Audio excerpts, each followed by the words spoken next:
Bienvenidos a un nuevo video. Vamos a ver el tema de teoremas de derivación y para ello antes vamos a dar unas definiciones.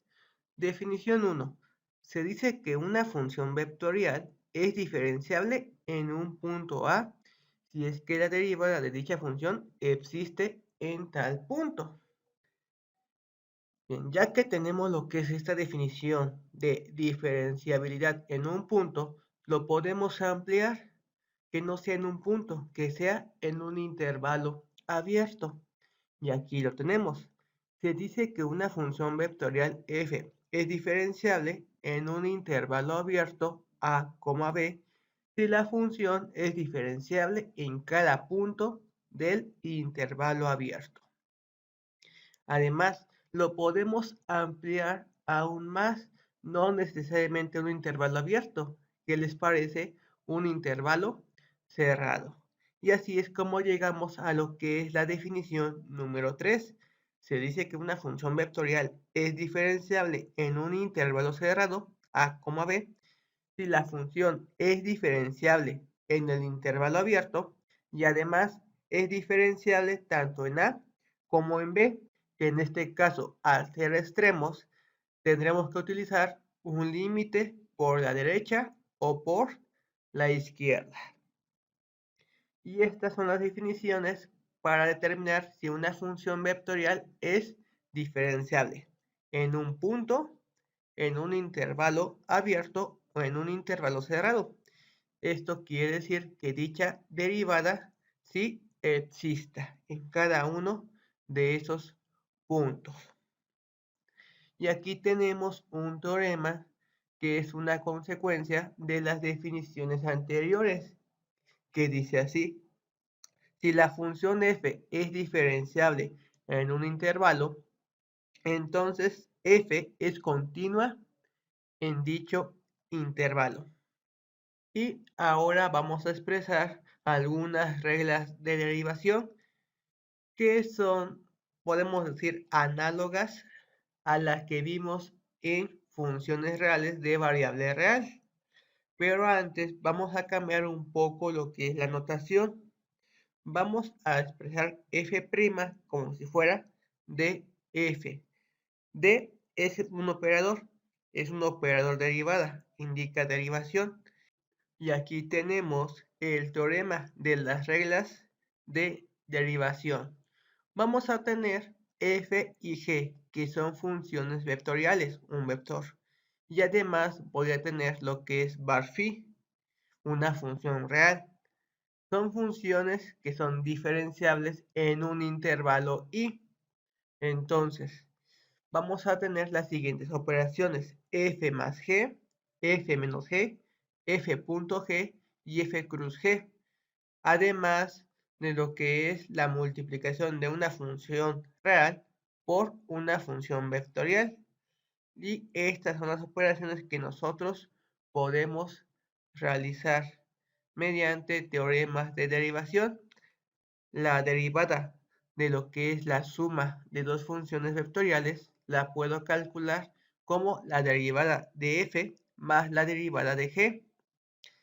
La derivada de una sustracción de dos funciones vectoriales se puede calcular como la derivada de f menos la derivada de g. La derivada del producto escalar de f con g se puede calcular como f punto derivada de g más la derivada de f punto g. La derivada del producto vectorial f cruz g se puede calcular como f cruz derivada de g más la derivada de f cruz g. Y la derivada de una función real por lo que es un vector se puede calcular como la función real por la derivada de la función vectorial más la derivada de la función real por la función vectorial. Cada una de estas reglas se puede demostrar y en este caso vamos a realizar la demostración de la regla número 4, la del producto vectorial. Para realizar esta demostración tenemos que recordar que f cruz g se puede escribir como f2 por g3 menos f3 por g2. Esto en la primera componente. En la segunda componente se escribe como f3 por g1 menos f1 por g3, mientras que en la tercera componente se escribe f1 por g2 menos f2 por g1.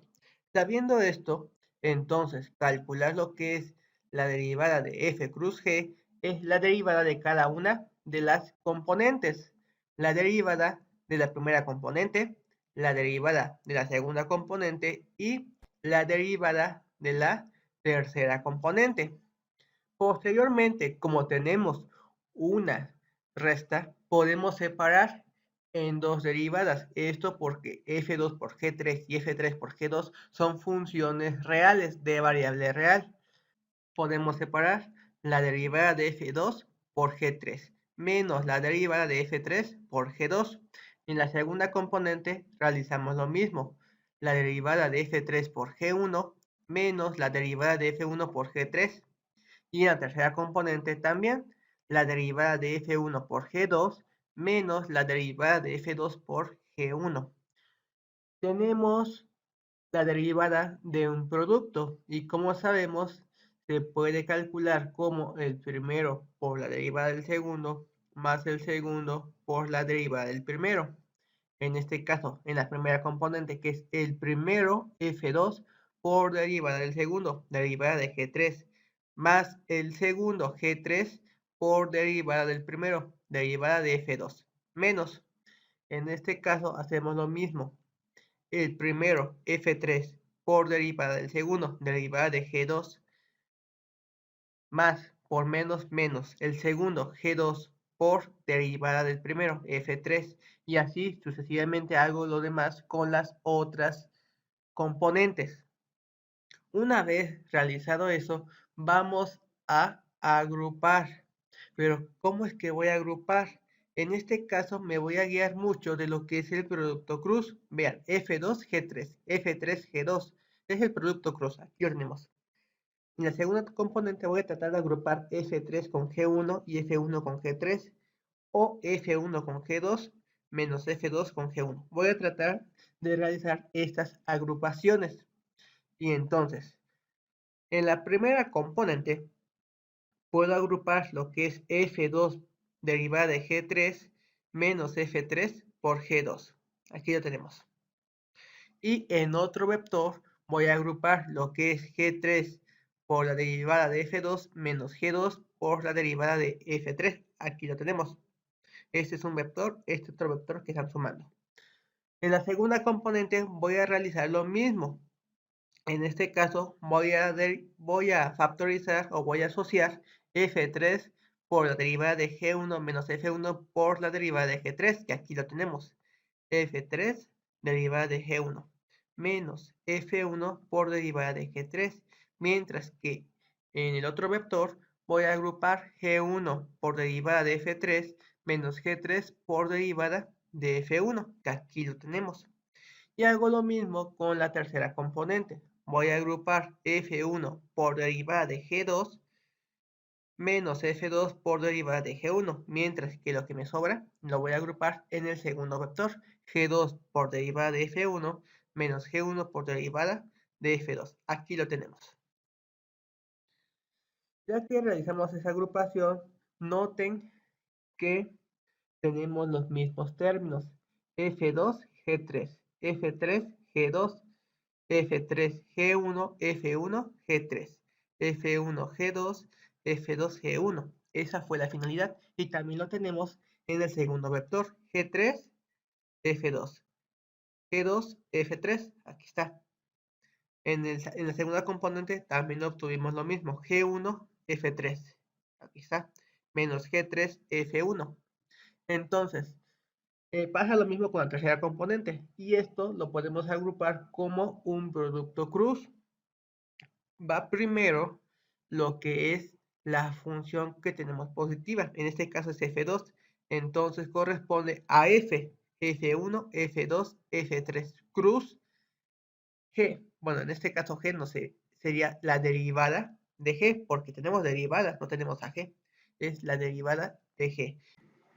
Mientras que en el segundo vector tenemos lo que es g3 por la derivada de f2 menos g2 por la derivada de f3.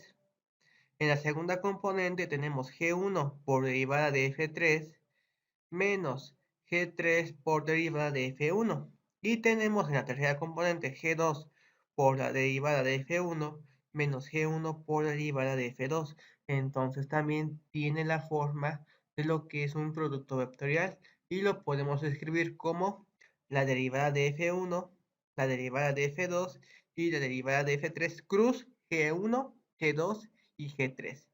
Y con esto lo podemos cambiar a su notación de vector. F1, F2 y F3 es el vector F. Cruz de G1, de G2 y de G3 es la derivada del vector G.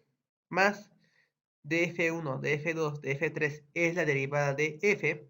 Cruz G1, G2 y G3 es el vector G. Cruz G. Y con esto queda demostrado la fórmula de derivación de F cruz G. Las demás fórmulas de derivación también se pueden hacer de manera análoga, son más sencillas. La más complicada es la del producto vectorial por esta factorización. Solamente cabe resaltar que el producto vectorial se ocupa solamente en funciones vectoriales con rango en el espacio tridimensional. Siguiente ejemplo. Demuestre que si la longitud del vector f es una constante, entonces f de t y f' de t, que son funciones vectoriales, son ortogonales para cualquier valor de t, siempre y cuando pertenezcan al dominio de f'. Esto es muy fácil de demostrar. Vamos a tomar lo que es la operación punto, el producto escalar. Como sabemos del primer tema, dos vectores son ortogonales si el producto escalar es igual a 0. Entonces, si yo calculo f.f, nos da lo que es la longitud del vector elevado al cuadrado, porque se trata de la longitud del vector por la misma longitud. Y como se trata de una constante, sería constante al cuadrado. Y bien, vamos a demostrar que sean ortogonales. Para ello voy a ocupar lo que es la fórmula de derivación del producto escalar, que en este caso es f punto derivada de f más la derivada de f.f. Este se obtiene por los teoremas de derivación. Y como se trata del mismo término, porque recordemos que el producto escalar es conmutativo, se puede escribir como 2 veces f.df. F es la función y f' es la derivada de f. Y en este caso, como estoy derivando f.f, es decir, la derivada de una constante es 0. Por lo tanto, f nos dio 0. Significa que son ortogonales para cualquier valor de t. Y ahora vamos a explicar una notación para lo que es derivación. Se puede ocupar lo que es el operador dt, f de t. D es el operador de derivada. T significa la variable a la cual vamos a derivar y f de t es la función que voy a tener que derivar. También se puede escribir de esta forma. D sobre dt significa la derivada respecto a t de f de t de la función. También se puede escribir como la derivada de la función vectorial f sobre dt, o también se puede escribir como f' de t. Esta es la notación que nosotros tenemos para utilizar en derivación. 4 formas. Y ahora veamos ejemplos de cómo utilizar estos teoremas de derivación. Si f de t es una función vectorial que tiene como funciones componentes t, coseno de t y seno de t, y además tenemos una función real que es e a la 2t, determine la derivada del producto de la función real por la función vectorial. Para ello, cabe resaltar que t, coseno de t y seno de t, además de e a la 2t, son funciones diferenciables en todos los números reales. Recordemos que si una función es continua, es diferenciable. Y como sabemos, coseno y seno son funciones continuas. La exponencial es una función continua y la t también es una función continua. Entonces son diferenciables. Y por teorema de derivación tenemos la siguiente fórmula. Esta derivada del producto escalar por la función vectorial la podemos calcular como la función real por la derivada de la función vectorial más la derivada de la función real que multiplica a la función vectorial.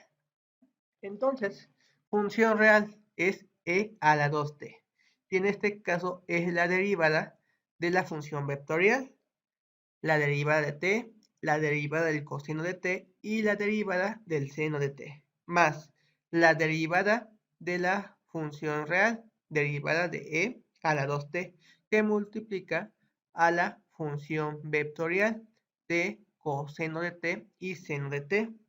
Procedemos a realizar la derivación. Derivada de t es 1, derivada del coseno es menos seno, derivada del seno es coseno, más la derivada de e a la 2t es e a la 2t, derivada de 2t me da 2. Y procedemos a realizar lo que es la suma y una factorización. En este caso, va a existir un factor común que es e a la 2t. Entonces, esto va a estar factorizado y sumamos la primera componente que es 1 y 2 por t más 2t. Segunda componente es menos seno de t y 2 por coseno, 2 coseno de t. En la tercera componente tenemos que es 2 por el seno de t más coseno de t. Y el problema está resuelto. Tenemos la siguiente definición. Se trata de una nueva operación que es la composición de funciones. En este caso que se aplica con una función real y una función vectorial. La definición dice lo siguiente. Si var phi es una función real de variable real y f es una función vectorial de variable real, entonces f círculo var phi es una función vectorial que tiene como variable real una regla de correspondencia que es la siguiente. F círculo var phi de t es igual a f evaluada en var phi de t con dominio t que pertenece al dominio de var phi, de tal forma que var phi pertenece al dominio de f. Esta es la composición de funciones. ¿Qué significa?